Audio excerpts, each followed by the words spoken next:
I'm Marcus from Encompass Innovate. We help companies understand the digital challenges they face, and we bring transformation to the workplace in fun and informative ways. We love to make work better. Now, we do this by showing organizations how they can use innovation and new ways of working to transform the way their business operates, maximizing staff skills, improving the customer experience, and delivering real value for money. We know this is really important for cultural organizations, and we've created this session especially for you. We believe that work is something that you do, not somewhere you go. So in this video, we're going to take a look at some of the G Suite applications we use to help us work from home. They help us work anywhere, anytime, on any device. The apps that I'm going to show you help us keep connected with colleagues and customers and enable us to collaborate on projects, providing support, guidance, and information to those who need it. They help us get our work done better. All these apps have the potential to save you time and money, and we know that's vital in your sector, especially at the moment. G Suite is Google's collection of productivity apps and tools for business that give you everything you need in one package. All of the apps work seamlessly from your computer, phone, or tablet. G Suite is used by millions of companies across the world, from small companies to massive corporations. Importantly, non-profit organizations such as yourself can access all G Suite apps at the basic tier completely free of charge. If you want to increase the functionality, Google does offer discounts across their pricing tiers for organizations in your sector, but the basic range is going to give you everything that you need. The G Suite applications include Gmail, Calendar, Docs, Sheets, and Slides, which are direct replacements for traditional Microsoft Office tools. There's a wealth of productivity apps such as Keep, Tasks, and Groups, and many more. However, in this video, we are going to focus on 3 G Suite applications that I think can really boost your remote working effectiveness and collaboration capability. Chat is a fantastic messaging platform. Meet, that enables you to host or join video conferences. And Sites, and later on in the video, I'll be showing you how you can make a fully functioning website in under 10 minutes. I've made this video completely from my home. Most of it is recorded live, and everything used in the making of this video is cloud-based and has been possible all from within a Chrome browser. The applications demonstrated can be accessed free of charge or heavily discounted for non-profit organizations. So let's start by taking a look at how your organization can access G Suite free of charge.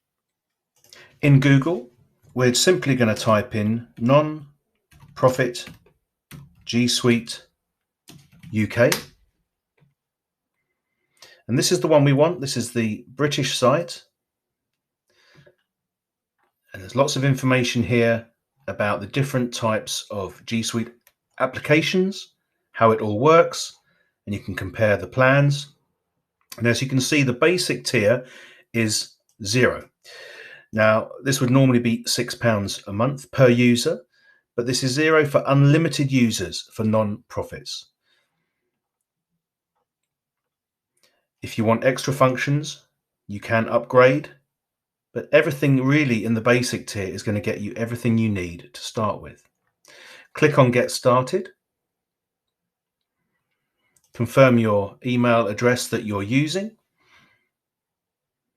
And then there's some basic eligibility criteria that you have to go through. You can't be a school or an academic institution. There is Google for Education for that. Not a hospital or healthcare. And you can't be a government entity. But if you're a charity or a non-profit, you're eligible. Simply click on Next. There's some very basic questions that you answer. Where is your organization registered? And then you enter your TechSoup validation token. Now you'll probably know where you get that, but there's lots of information and help here. Simply copy your token in there, click on Next, and you'll be emailed all of the details for how to set up your account.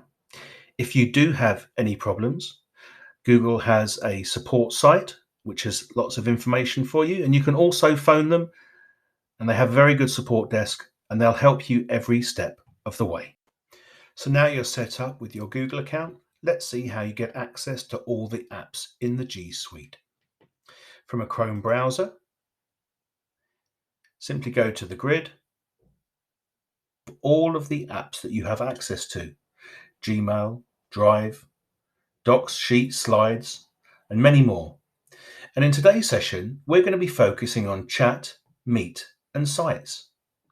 So first up, let's take a look at Chat. So what is Google Chat? Well, simply put, it's a messaging platform, but it's built for work. You may have heard of Microsoft Teams or Slack, and Google Chat gives you much the same functionality. Chat makes it easy for your teams to get their work done in one place. It helps you collaborate easily and efficiently. There's dedicated virtual rooms to house projects, conversations, and documents, and Chat makes it simple to keep track of progress and follow up tasks. If you've used WhatsApp or Facebook Messenger, you can use Google Chat. Now, there's 3 types of chat. There are direct messages, group messages, and rooms, and we're going to take a look at each of these in turn. So let's start by taking a look at one of my favorite G Suite applications, Google Chat. From the 9-dot grid, simply hit Chat, and that will open up the application for me. Everything in G Suite is done in the cloud. There is no need to download everything to your PC. And I'm going to start a direct message with my colleague Sam. I just start typing his name, and it shows up there. This has opened up now a chat for us. Now history is off by default, which means that messages are deleted after 24 hours. If I thought that this conversation was going to be important and I'm going to need a record of it, I can toggle history on. I'm going to leave it off because this is just a general chat.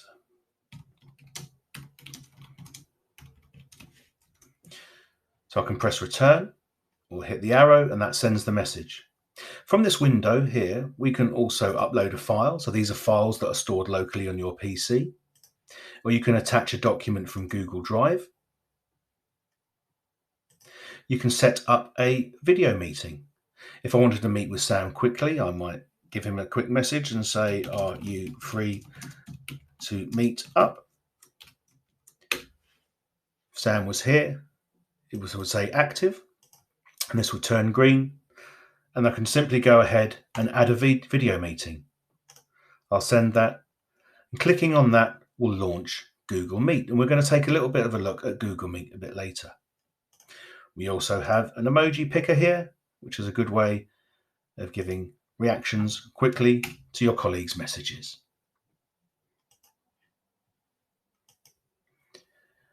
You can star conversations so that they'll always appear at the top. If you have lots and lots of colleagues that you're conversing with, this is a very good way of keeping your messages nice and ordered. So to summarize, we've just looked at direct messages in Google Chat. A direct message is a message from you to one other person, and you can turn history off so messages disappear after 24 hours. But what if I want to speak to more than one person? Well, this is where group messages come in. Again, opening up the chat window from the 9 dots, clicking on the search in the top left, and you can see I have some various options. The top one is group message. I'm going to set up a group with myself and Sam and also Stephen. And I'm going to hit message here. This has opened up the group message for us, including Sam, Stephen, and myself. Again, very similar to a direct message. You can toggle history on or off. It's the same in group messages. In fact, all of the functionality in a direct message is exactly the same in a group message. You can upload a file from your PC or from Google Drive. And you could add a video meeting that everybody in this direct message can participate in. I'm just going to ask Sam and Stephen if they're okay. Hi both, are you okay?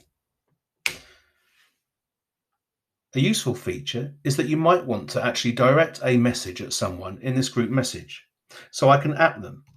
So I'm going to say, "Hi at Sam, how are you doing?" So you can see by including the @ symbol before Sam's name, this has actually turned this green and it's gone bold.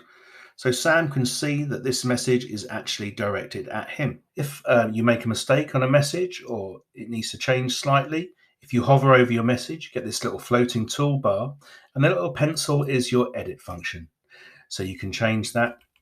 How are you today? I hope you are well. And that will update the message. I might also decide that I want a more permanent record of this message, and I can forward this to my inbox simply by clicking on the little mail icon. That will send that message to my Gmail inbox. Or I can delete the message entirely. Little warning, delete this message permanently. I'm going to. And there you can see it has gone. So to summarize, in Google Chat, group messages are very much like direct messages, but they're to more than one person. And they're useful for small groups for quick exchanges. Group messages have the same functionality as direct messages. You can upload documents, you can delete messages, and you can turn history on and off. So I use chat on a daily basis, direct messages, group messages, and it's a really useful way of me keeping in communication with my colleagues working remotely. But where I think Google Chat really comes into its own is with Rooms. Now, Rooms are an excellent workspace for collaborating on a project with other team members. Unlike direct and group messages, there's no facility to toggle history on or off. So this is useful for when you need a permanent record of conversations and decisions taken. In our organization, we have a company-wide room that includes all colleagues. We use this for company announcements and for sharing important documents that all members of the organization need access to, such as policies and procedures. I find Rooms in Google Chat really useful, and I use them every day in many aspects of my work. I'm going to create a chat room now so I can show you some of the features and functionality that I think you would find really useful too. So from the chat application, we're going to go to the top left and find people, rooms and bots. And you can see here, you can browse rooms or create a room. Well, I'm going to create a room from scratch. So why I use Rooms is primarily for team collaboration and project work. So we're going to imagine that we're working on a project together here, and we're going to be working on our new gift shop. We've had a massive refurbishment program underway. We've completely changed the range of products, and we're going to have a VIP launch in a couple of months' time. So we're going to really try and drum up some interest and get some more footfall into our gift shop. So our room is called Gift Shop.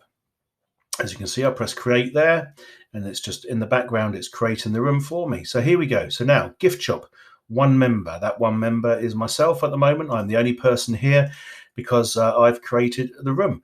So that would get a bit lonely. So what I'm going to do is I'm going to add some of my colleagues. Now this is my project team for working on the gift shop.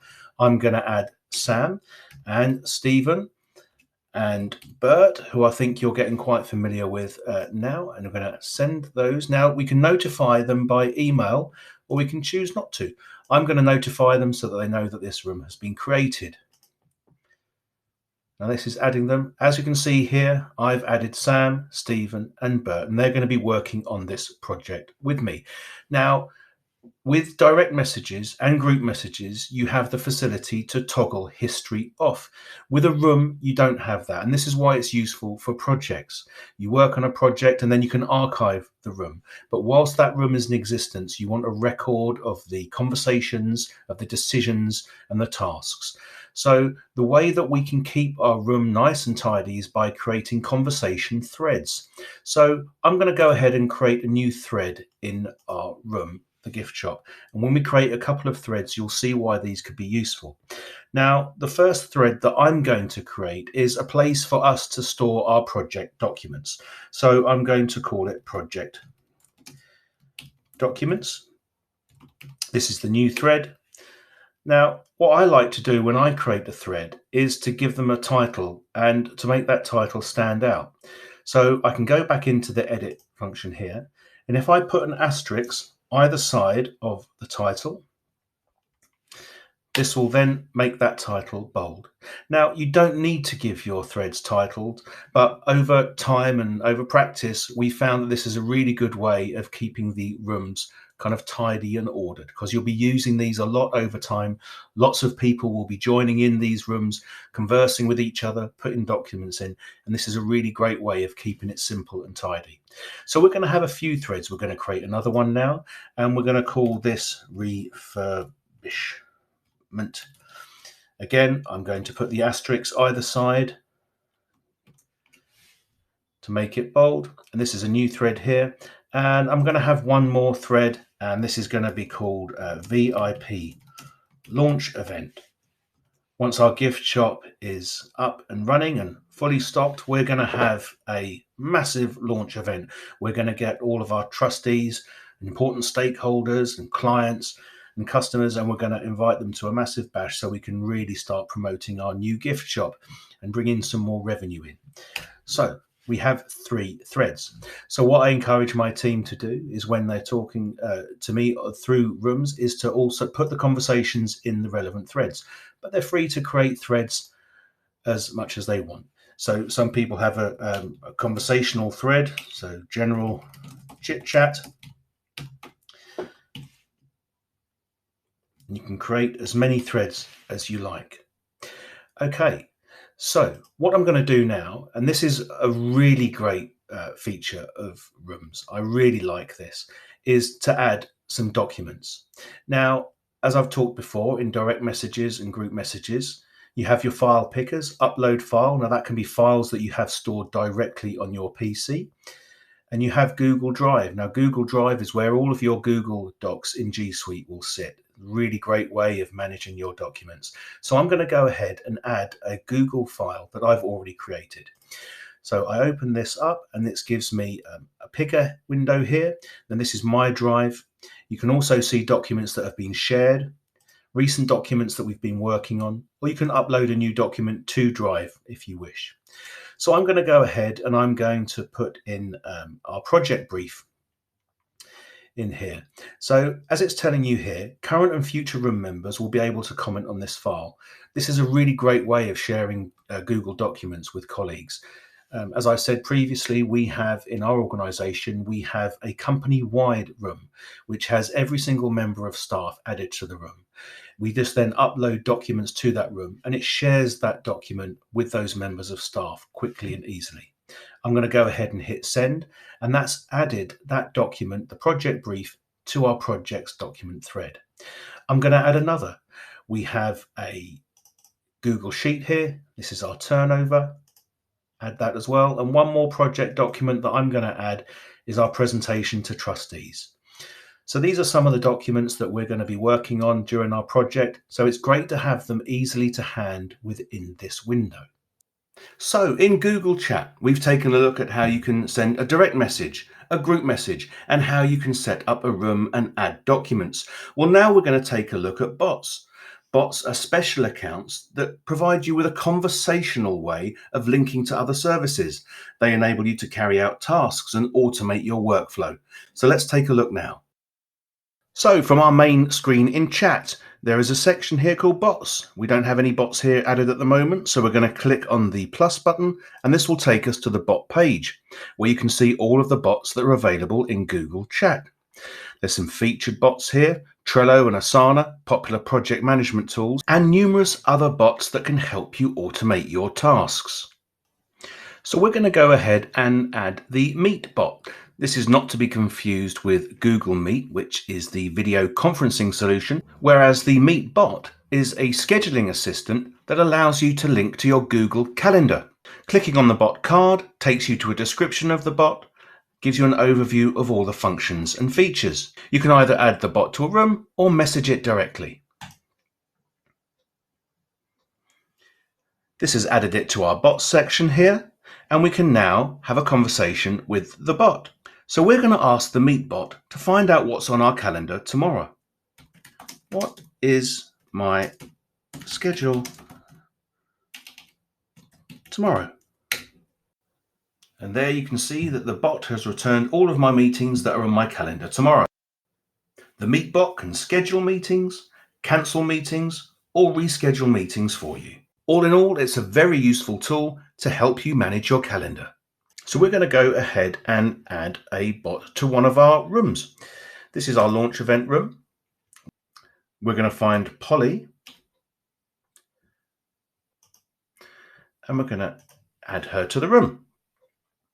Here we can see Polly has notified us. So here's Polly. Now Polly is a really handy bot that enables you to quickly carry out polls. There's some information and instructions here. You simply message Polly, and the poll we're going to ask is, what entertainment should we book for the gift shop relaunch? You have to put all of your choices in speech marks, and then you send, and Polly then creates your poll for you, and everybody that's in your room can then vote. Well, I'm going to vote for all three. Now, the last bot we're going to look at is Google Drive. This enables you to get updates and notifications on anything that happens within your Google documents. Anytime someone shares a document with you, comments on it, requests access to one of your documents, you get a handy notification directly in chat. Again, just click message, and the bot is added. And as you can see, I've already got some notifications here. So Stephen, my colleague, has commented on one of my documents. I find this really useful. It means that I never miss anything that's going on in one of my documents. So that's a brief introduction into the capabilities of Google Chat, and we've barely scratched the surface. There's so much more that you can do when you really start getting involved. There's bots that you can add to the rooms that help you automate some of your workflow and can connect your Google Chat to other services that you might be using, such as Trello, Asana, and Salesforce. You can create staff polls and ask questions, and you can get notifications for when messages have appeared in Google Drive, someone has assigned you a task or shared a document with you. The list is almost endless. You can also create your own bots. So if you have anybody in your organization that's technically minded, they can create a bot to do something very specific for you. So to summarize, Google chat rooms are great for teams and projects. They retain histories of conversations. You can have threaded conversations. There's a powerful search function and facility, and you can add project documents. You can add images and videos. They are very, very useful, and I think you'll find them great for helping you manage your project communications. So we have seen how Google Chat can be an effective way of communicating with colleagues remotely. But what if you need to discuss something face to face with a member of your team or someone from another organization or a customer? Well, that's where Google Meet comes in. Whilst other video conferencing applications such as Zoom have taken the headlines recently, Google Meet gives you secure video meeting functionality for your organization and is included with your basic G Suite subscription. It's fantastic. A Google Meet is really easy to set up. It works on any device, and you can invite clients and customers who do not have G Suite accounts themselves. You can present your screen, and you can even record and live stream.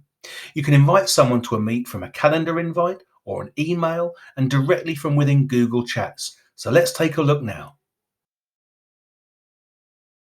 So as I mentioned, there is more than one way to invite someone to a Google Meet, and we're going to take a look at all the various ways in which you can do this.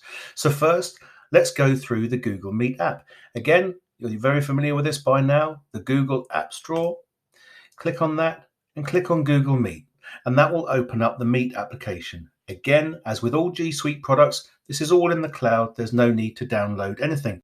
So from this window, I can join or start a meeting. Now, if I'd had any meetings in my calendar, these would also appear here, but I don't have anything scheduled for today. Now, if someone had given me a code to join a meeting, I would just simply enter it in here. We don't have a code at the minute, so we're actually going to schedule a meeting. But the way we're going to do this first is via Google Calendar. So I'm going to open up a new Chrome tab. I'm going to go to the 9-dot grid, and I'm going to open up my Google Calendar. The red line on the Google Calendar lets us know where we are in the day. And I'm going to actually add a meeting for this evening. Just click into the box and your dialog compose window comes up. I'm going to add a title of my meeting called Gift Shop, Catch Up. And we're going to do the meeting from 8:30 to 9:30.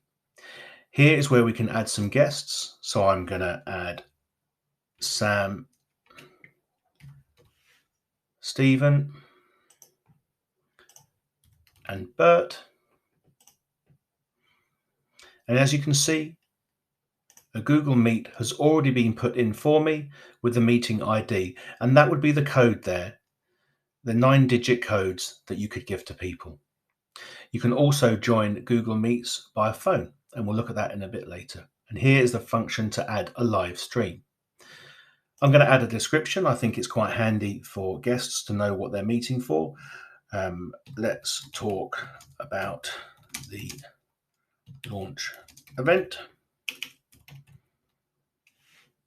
And then something that I like doing is adding relevant meeting documents to the calendar invite. You can add an attachment here. It opens up your Google Drive picker, and we're going to put in the presentation to the trustees, hold down Control on my keyboard, and then click another one, which is the gift shop turnover. Keep holding down Control, click on gift shop project brief. Now hit select, and those 3 Google Docs have been added to my calendar. I'll just check over who I'm inviting to the meeting, and then I'm going to hit save. Yes, I'm going to send some invitation emails to the calendar guests. So, just to check, the gift shop catch up is scheduled this evening between 8:30 and 9:30. The join with Google Meet link is here. We can copy this information if we want to email that to any other guests. That has successfully copied to our clipboard. And these are details here for how you join by phone. Myself as the organizer, and I've got Bert, Sam, and Stephen. Let's talk about the launch event, and here's the project documents. I'm going to go ahead and close that down, and we're going to return to our Google Meet window. As you can see, this meeting has now been populated into our scheduling. If I click on this, I can join the meeting at the relevant time. You can see this window has now opened up with a video preview, so you can see what's happening on your webcam. This is really useful before the meeting, so you can check your settings and make sure everything is working fine. There's some really great features in Google Meet. You can turn on captions, so this will actually transcribe live your meeting. Some other settings here, we can look at the audio and the video and choose our microphone settings, our speaker settings, and the video bandwidth. Now, this is really useful if you're experiencing problems with high usage of broadband at the moment. You can actually dial down the video quality in order to help the call. When I'm satisfied that everything's okay, I can click Join Now. Now, it's just me in the meeting at the moment because no one else is here. But as you can see, I've got captions on and it's live transcribing. And generally, it does a pretty good job. It's the same technology that Google uses for YouTube subtitles. And it can be quite handy, especially if you've got lots of people in a meeting or you need to turn your audio down. On the bottom left here, we have the meeting details. We can expand these. And this is where we put the documents in the calendar. They get pulled through here now to the attachments. So it's very useful for anybody that you're meeting with to have easy access to your project documents. I'm going to turn off captions now. You can see here the people that would be in the room, and this will be populated when people join the meeting. Another useful feature is a chat window. You can send a message to everyone's in the meeting. We use this quite a bit when we have company-wide meetings where we have over 100 staff. We get staff to ask questions in here and someone facilitates the meeting and makes sure everybody gets heard.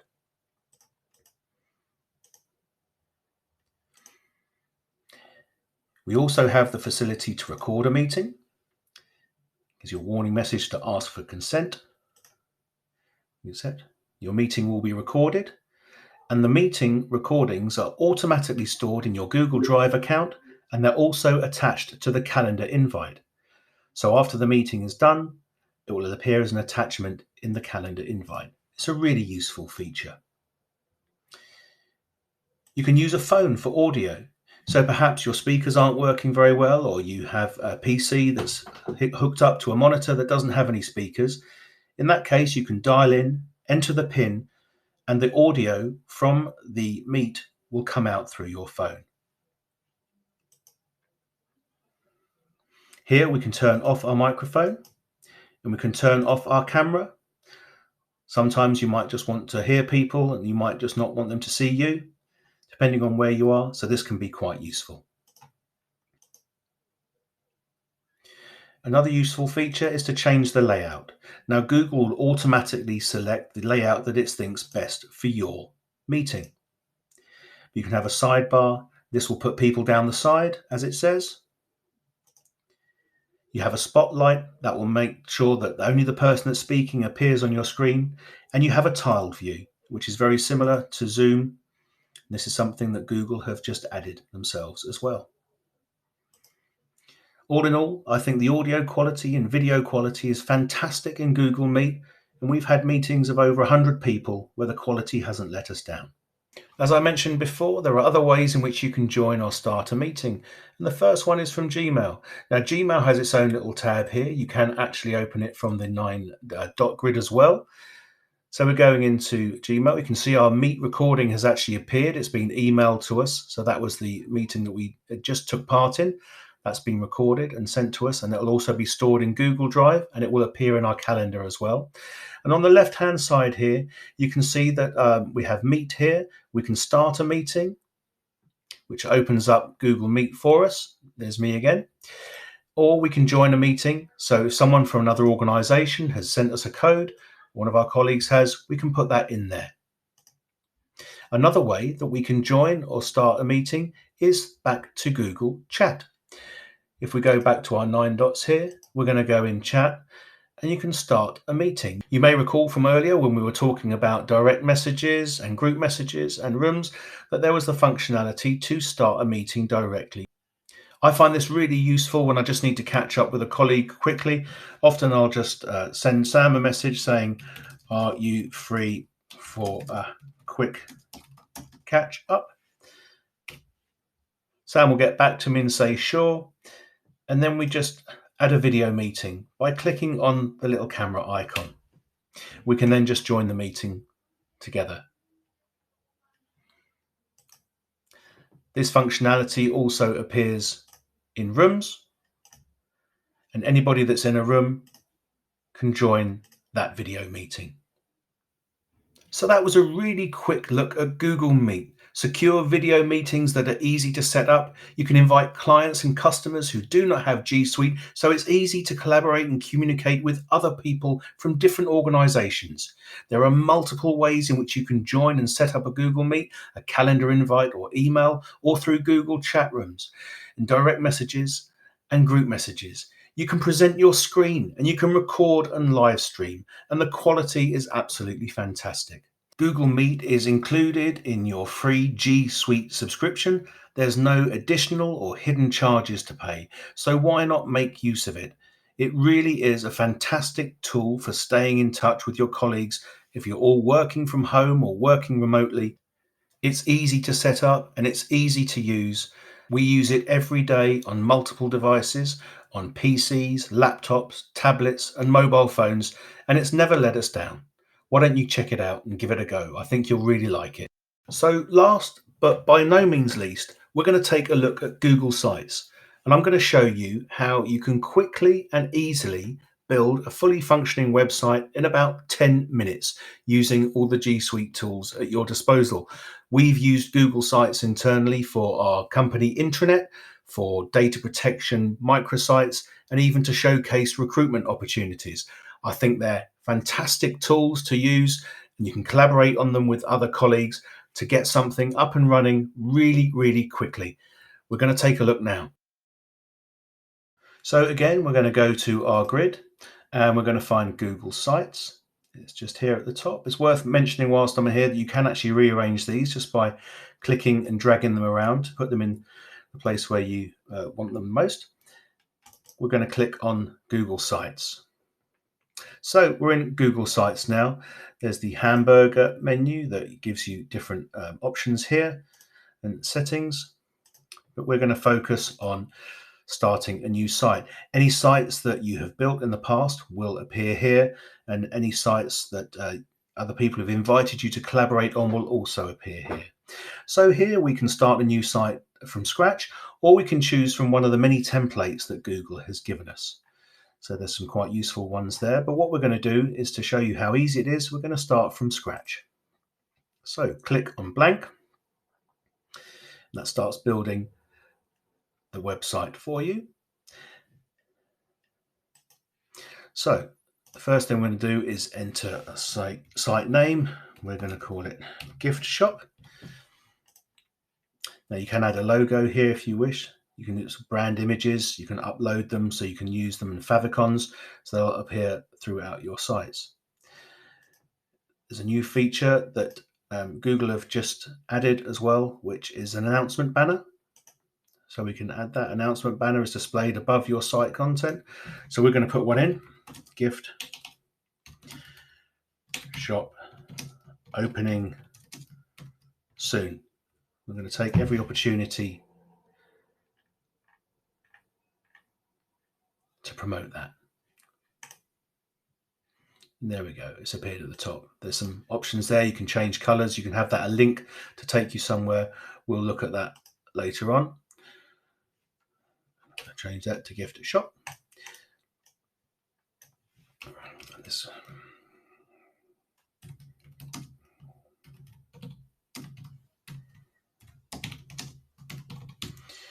new shop launches soon is our title. We're going to center that. What we can do here is we can change the image. So we could upload an image to appear here. We could change the header type. So we can have it large, banner, or title only. I'm going to just have it the title for now. Now on the right hand side here, we've got insert pages and themes. So you can see all the different types of content that we can insert. Text boxes, images, we can embed code from other sites, embed documents from Google Drive. We have plenty of different options down here as well. You've got buttons, dividers, image carousels, slide sheets, forms, anything you like. We're going to choose one of these handy layout pickers here for our page. We're going to just drag that across there. We're going to new gift shop.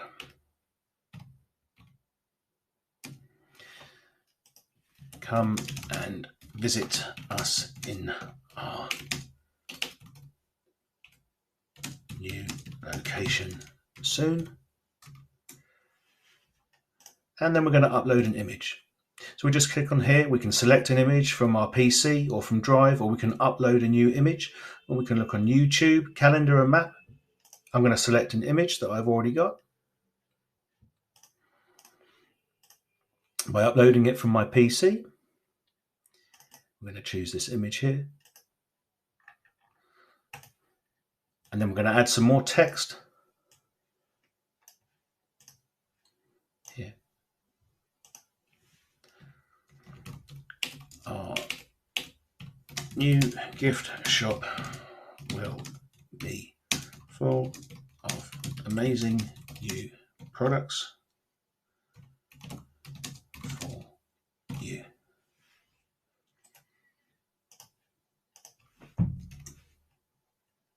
We can change the styling. Bold, italic. I'm just going to leave it bold. I'm going to center. You can duplicate. We can delete a section. You can center the text. And the whole theme behind this Google Site Creator is that it's drag and drop. So once you've got something and you're not happy with it, you can move it around. So I can say, actually, I want that in here now. There. I don't want that there. I'm going to put that back over there.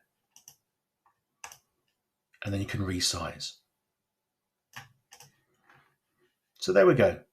That's our homepage created. We can play around with that a little bit later. But what we're going to do now is we're going to create another page. So we've got our homepage here. The three dots, the overflow menu, this is called. We can duplicate the page, or we could add a sub page to it, and all that will appear in the navigation automatically. But we're going to go ahead and create a new page, and we're going to call this page VIP Launch. So this has automatically taken us to our new page. We're going to insert some more images, and for this one we're going to have 3 images. So just drag that across there. And the first image we want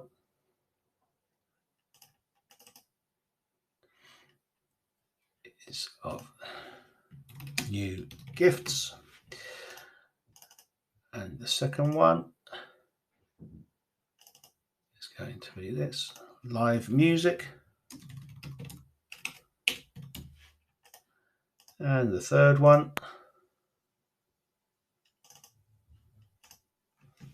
save the date.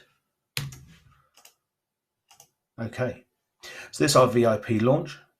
We could add some more text in here. Just by selecting on it, opens up a text box. Details to follow.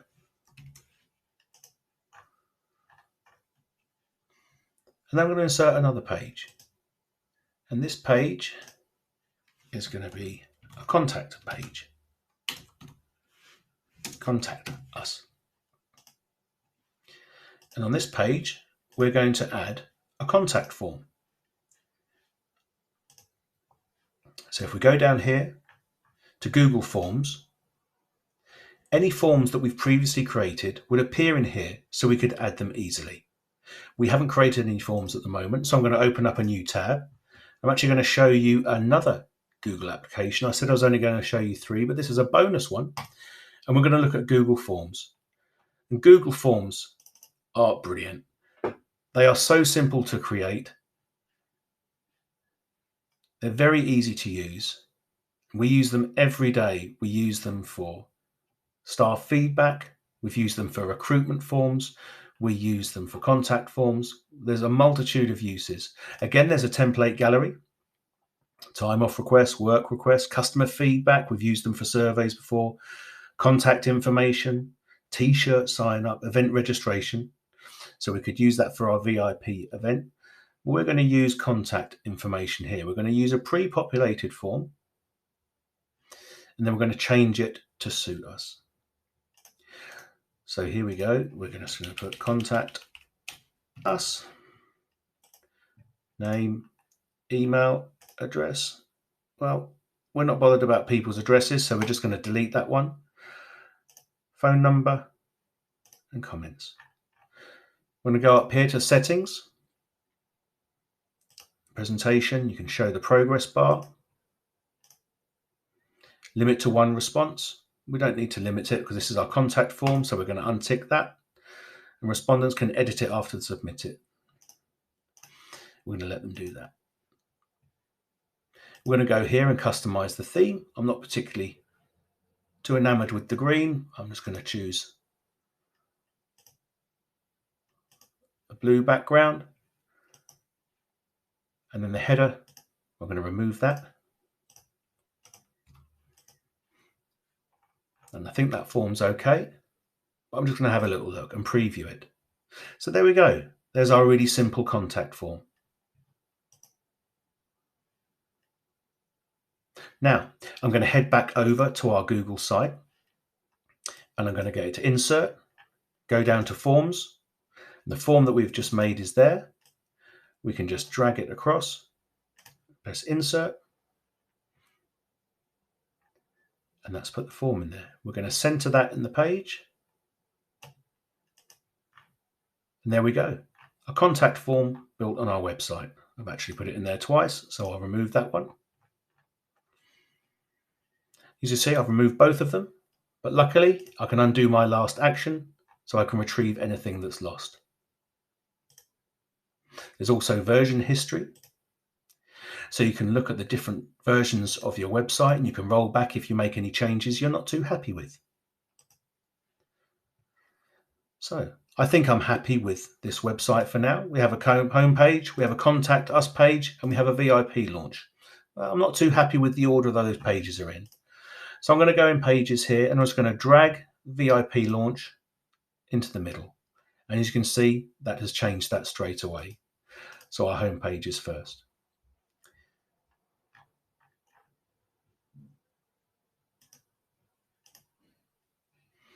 What we can do now is we can preview the website. So we press this button here, and this will give us a live look. This is how the website's going to look. It's not too bad. I'm not particularly happy with the layout, but I can go back and change that soon. This is how it's going to look on a mobile phone. It looks quite good on a mobile phone. All the images are there. They'll resize automatically. And the contact form will be able to be used on a mobile phone as well. We'll just close that down. Now, I don't have any design skills or coding skills. You definitely don't need any coding skills for this, but my colleague Bert is a really good designer. So I'm going to ask Bert to collaborate on this website with me. Now I'm going to give him edit access, and I'm going to notify him. So he'll get a notification that I've created a site, and he now has edit access, so he can help me make this site look really good. When we're ready and we're happy with all of our changes, we just go ahead and click publish. It's automatically given us a web address, and that will be sites.google.com. This is our organization name, and then gift shop. You can change these. You can have custom URLs, so you could link them to your existing websites if you so wished.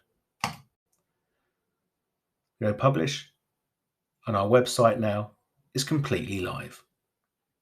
We can now view our website.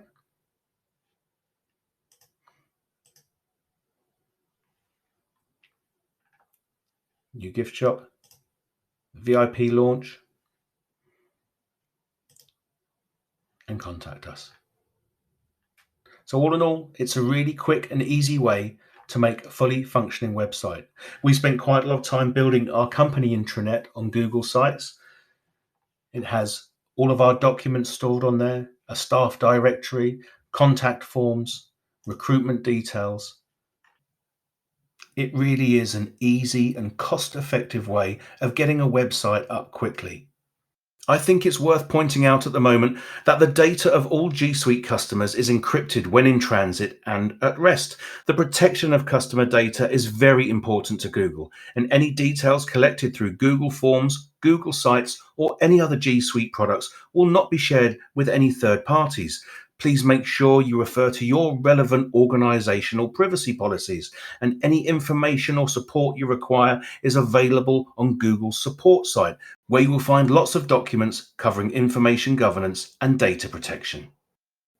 Now, obviously, you can make the sites look a lot better than I did there. I just showed you how you could knock one up in about 10 minutes without any kind of design or coding skills. But if you even just spent a couple of hours on a Google site, you can make it looking really fantastic. They're so easy to create. They work on all devices, from computers to tablets to smartphones, and it's a great way of showcasing your work or your projects, and it's cheap. You can easily add all your documents, your videos, and other content that you might have in your organization, and it's included in your G Suite subscription for no extra charge. So in this video, I have focused on a handful of the many applications that are included in a free G Suite subscription for non-profit organizations, and we've barely scratched the surface of what G Suite is capable of. There is so much added value to be found. There are lots of applications included in a G Suite subscription that can really boost your productivity, helping you and your team to work from home. Many organizations start just by using Google Calendar and Gmail, and then they start to explore the new tools available to them. I highly recommend you look at all that G Suite has to offer to help you work remotely from any device, anywhere, at any time.